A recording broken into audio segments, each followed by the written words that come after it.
Today, let's make some mint marshmallows. I'm going to show you some tricks on how to get the mint flavor out of mint and get it into a marshmallow, as well as the tips and tricks to be able to get a good marshmallow in general. So, maybe not surprising for our mint marshmallow, the thing to start with is the mint. So I have 2 bunches here of mint. I got this from a grocery store, and fortunately the mint I have here isn't super minty, which affected the final taste of the marshmallow, but it was still good. The chemical behind what makes mint kind of taste and smell like mint is known as menthol, and you should be able to kind of smell this at the grocery store if you're trying to pick out something that's going to be very minty. For some reason I didn't do this, and so the marshmallows I ended up with, well, we'll talk about the flavor later. So all I need to do here is just pick off the leaves from the mint, making sure just to try to grab every leaf that I possibly can. I just want to separate the stems because it's going to make it a little bit harder to do what we're going to do next. Once I got a nice bowl of mint leaves like this, it's just a matter of trying to get the flavors in those mint leaves out. So to do that, I'm going to try a cool extraction process. First thing I need to do is actually just add some granulated sugar. This is going to actually serve 2 purposes.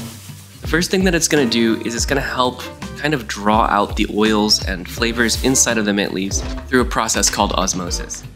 Second, as I start bruising these mint leaves to break down their cell walls, the jagged edge of the sugar crystals is going to help kind of pierce that and basically get us access to the juices that are inside of these mint leaves. I'm just kind of lightly smashing the mint leaves here. I'm not going too intensely, but the idea here is that I really just want to break up the cell walls that make up the cells inside of these leaves. Again, to get that flavored juice that's inside. I'm just going to kind of go back and forth and repeat this for about a minute or so. If you notice you have a lot of dry spots where there isn't really any sugar, feel free to add a little bit more sugar. The idea here isn't that we want to make something too sweet, we just want to make sure that all of the mint leaves are in contact with sugar somehow. And mixing this can really help get those mint leaves into contact with that sugar. I'm just going to keep lightly smashing the mint leaves until we get a paste that more or less looks like this. And this is great. All I'm going to do is take this off to the side and let it sit for about 30 minutes. During that time, the sugar is going to extract the juices from inside of the leaves. About anywhere from 30 minutes to a couple hours later, we can just strain off that paste and we can see the sugar syrup coming directly off of it. Notice how it's green and it really has the flavor of the mint that was in there. Just like cooked spinach, this mint really shrunk down in size as we extracted a lot of the water and flavors from inside of the mint leaves. So I'm just using the back of a spoon here to lightly press out any of that flavored juice that's still trapped in the leaves. We don't want to go too hard here or we'll start pressing the mint leaves through the sieve. I collected about this much of the mint juice and let me tell you, it's very flavorful. And this is a really good method for getting the flavor out of a lot of things, not just mint. It also works with oranges, lemons, or basically any other type of flavorful thing. Okay, so now we're on the step of actually making the marshmallows. And the first thing that we're going to need is some gelatin. Now gelatin is going to give the marshmallows its kind of rigid structure as it cools down. So I'm using about 2 packets of gelatin here with about a half a cup or about 250 milliliters of cold water. I'm never really sure how much gelatin to actually add and how much is actually good. So you may have to experiment a little bit to make sure that you get the perfect marshmallows with the right consistency that you want. Now one thing to note is that gelatin quality actually really matters. In case you don't know, gelatin is an animal product and some of the easier to find brands can really smell like cows or meat. For something like this where we want a nice delicate floral flavor, it doesn't hurt to go with a little bit of a higher quality gelatin or even a plant-based style gelatin. So I'm just going to mix this gelatin and cold water up a little bit and I'm going to let this sit for about 30 minutes, which is basically going to bloom the gelatin, or is basically another fancy way of saying hydrating the gelatin. While that blooms, we can go on to making a sugar syrup for our marshmallow. So to do that, in a pot over a burner, I'm going to add 1.5 cups of granulated sugar and 1 cup of a liquid sugar such as corn syrup, or in my case here, I'm using what's known as invert syrup. And basically this is going to help break up the crystalline structure of the sugar and make sure that it doesn't turn into a crystal when we're actually cooking it. Additionally to these 2 sugars, I decided to also add about half a cup of cold water. I'm just going to heat this up and we really don't need to worry about mixing here. While this is heating up, we actually need to prepare our mold that we're going to use for the marshmallows. I'm using this square baking tin here because I've used it in the past and I know it works. The main thing that we need to do is make sure that we really liberally grease the interior of this. This is basically going to make it so that the marshmallows don't stick as it sets. Returning back to the sugar syrup, it's starting to heat up, and and eventually we'll notice that it starts to boil. Once it does, we want to start actually measuring the temperature of the sugar. As this begins to boil, the water's going to boil off and it's going to leave us a more and more concentrated sugar syrup. And what that's actually going to do is it's going to increase the boiling temperature. And this temperature that it kind of maxes out at is really a determination of how much water is left in the sugar syrup, and will give us different types of candy when you're actually making this. If you cook this for long enough, you can end up with a hard candy, but what we're actually interested in is something known as the soft ball stage, basically around 235 degrees Fahrenheit.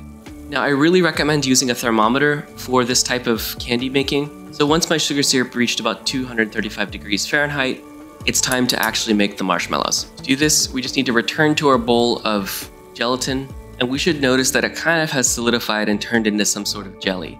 That's totally okay. Now what we're going to do is very slowly pour in some of this hot sugar syrup, which will immediately melt the gelatin back into a kind of a gummy state.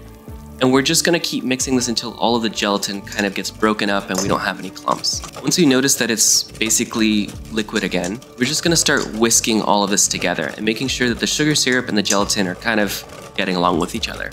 Again, just checking to make sure there's no big clumps or anything like that. It might take a second for the gelatin to heat up, but we should notice that it just should become smooth, and at this point I decided to actually add in the flavored mint syrup, although maybe it might have been a better idea to wait until it cooled down a little bit. Oh well. So once the mint syrup was in and I've kind of gave that a mix, I just continued to add in that sugar syrup a little bit at a time. I don't really want to cook that mint flavoring too much, so I'm just kind of adding in air, and doing it this way will help cool the syrup down a little bit quicker.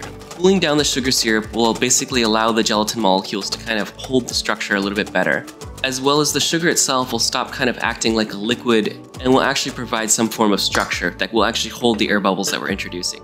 I really recommend using some form of beaters for this, or maybe a stand mixer if you have access to this, but I was curious if it could be done by hand, and I'm actually pretty pleased with the results, so I think the answer is yes. However, this is definitely going to be a workout. This whipping process with the whisk is introducing air bubbles, which will not only increase the volume of the foam that we're creating, but it's going to lighten the flavor and lighten the color of the actual marshmallow. You'll notice that the syrup went from kind of a dark green to more of a pastel green color. Now in total, this took somewhere around 5 to 10 minutes of mixing, so you're going to see me switch hands a lot because, as I said before, it definitely is a workout. You should notice that as we continue to mix it, as it will get frothier and frothier, as well as the top of the marshmallow is going to get shinier and shinier. This is kind of an indication that we might be at the stage now where we can actually use this thing. Now, my camera unfortunately didn't want to record the best scene, which is me pouring this sugar syrup into the mold, but we can see what it looks like after. All I did was pour the liquid marshmallow into the mold. And it's still cooling here, so we should notice that it'll still be jiggly and act more like a liquid than a marshmallow. It doesn't hurt to tap the mold a little bit, which will kind of release any large air bubbles trapped in the marshmallow. We're going to cover this thing up with some plastic wrap and let it sit out on the counter for anywhere from a few hours to overnight. The next day for me, I came back to the marshmallows, and now it's a matter of cutting it, which may seem like it's going to be easy, but it actually is quite the challenge based on how sticky these things are. So the first thing to do is to actually cover the top with a light layer of powdered sugar. And this is just going to help create at least one surface that's not too sticky, and it's going to help us basically get to the other edges of the marshmallow. Once I've kind of massaged the powdered sugar over the top of the marshmallow, it's a matter of just going around with a butter knife and releasing it from the mold. And we should notice that if we've greased the pan pretty well, it should release relatively easily from the mold. Flipping it over onto a cutting board, we should notice that it should more or less pop out relatively easily. It's not a bad idea to grab a paper towel and wipe up any excess oil that may have accumulated during the greasing process. And then it's not a bad idea to cover the surfaces that are accessible with some powdered sugar. Again, this is just going to help reduce the stickiness. At this point, I'm just going to cover the accessible surfaces with powdered sugar, just like we did for the top. And this is just going to help make it so that it doesn't stick to itself anymore. Once the outside of the marshmallow is kind of covered in powdered sugar, we can begin cutting it. Beforehand, you can really see the kind of gelatinousness of this marshmallow. So I think I got a pretty good texture with just 2 packets of gelatin. I'm pretty happy with it. Alright, now I'm ready to actually cut the marshmallow.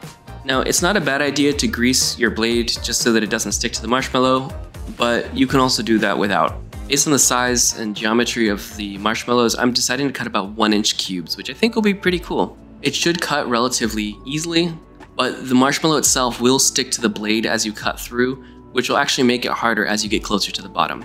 Coating the newly exposed sections with powdered sugar will help kind of prevent sticking later on. And then it's just a matter of cutting these in half until I have 1-inch cubes. Just make sure that all the surfaces are covered in powdered sugar. It's something I almost never really think about, but when you get marshmallows from the grocery store, they are covered in powdered sugar. That's why they have that kind of powdery feeling on their outside. Now the question is, how do these things taste? Well, first off, they taste really great. I definitely recommend making these, and I definitely recommend exploring and seeing what other flavors you actually make with marshmallows. I hope you enjoyed this week's video, and if you like content like this, definitely check out my book.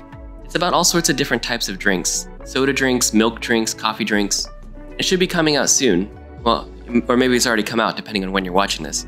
Thank you again for making it to the end of the video, and I'll see you again soon. Alright, bye.